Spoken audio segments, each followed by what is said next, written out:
Samajwadi party के अध्यक्ष श्री अखिलेश यादव जी का एक बयान पढ़ रहा था। वो कह रहे थे कि उनकी सरकार आएगी तो अयोध्या को धार्मिक नगरी बनाएगी।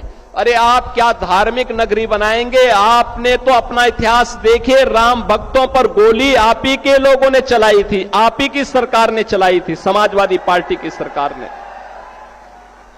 आज जब राम भक्तों के परिश्रम और पुरुषार्थ से प्रधानमंत्री मोदी जी के नेतृत्व में अयोध्या अब त्रेता युग का स्मरण करा रही है, तो आपके मुंह में भी पानी आने लग गया है।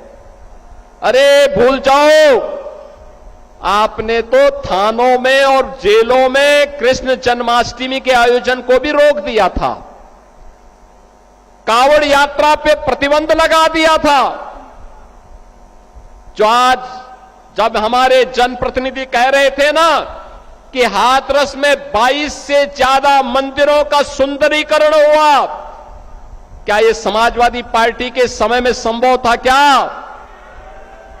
उनके समय में नहीं था, क्योंकि उस समय यह पैसा कब्रिस्तान की बाउंड्री वाल के लिए जाता था और वही तो हमने मंदिरों की तरफ डाइवर्ट किया है। वही पैसा हमने इधर भेजा है कि कब्रिस्तान की आवश्यकता नहीं, मंदिर आस्था के केंद्र हैं। अखिलेश जी, अयोध्या को तो राम भक्तों ने सजा और संवार दिया है, आप उसकी चिंता मत करिए, पश्चाताप करिए, एक बार रामलला का दर्शन कर लीजिए, कम से कम इसी से और सद्बुद्धि आएगी। और अब तैयारी करिए कि हम कृष्ण कन्हैया के लिए भी कुछ कर सकें। अब मथुरा की बात करिए। अगर सचमुच अपने को धार्मिक कहलाने का प्रयास कर रहे हो तो मथुरा वृंदावन पे खुल करके बोल दीजिए, श्री कृष्ण जन्मभूमि पर खुल करके बोल दीजिए और बोलिए ना कि श्री राम जन्मभूमि मुक्ति के आंदोलन की तर्ज पर ही श्री कृष्ण जन्मभूमि की मुक्ति का भी अभियान चलना चाहिए। भगवान श्री कृष्ण की जन्मभूमि को भी सम्मान मिलना चाहिए। हमारी सरकार वहां श्रद्धालुओं को बुनियादी सुविधाएं उपलब्ध करवाने का कार्य कर रही है।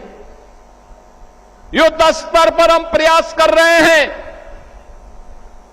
लेकिन आप में हिम्मत नहीं, क्योंकि आप तो मुल्ला और मौलवियों के सामने घुटने टेकने के सिवाय आपके पास कोई ऐसा एजेंडा नहीं जो प्रदेश के विकास के लिए हो, अयोध्या, मथुरा या काशी के उत्थान के लिए हो, उनकी पहचान को, पौराणिक पहचान को बनाए रखने के लिए हो। ये धूल झोंकने का काम मत करो। एक खिसियानी बिल्ली खंबा नोचे वाली कहावत को चरितार्थ मत करो। अयोध्या अपनी पहचान के लिए आप पर मोहताज नहीं है, अयोध्या की अपनी पहचान है और अयोध्या ने अपनी पहचान को दुनिया के अंदर फिर से बनाया हुआ है।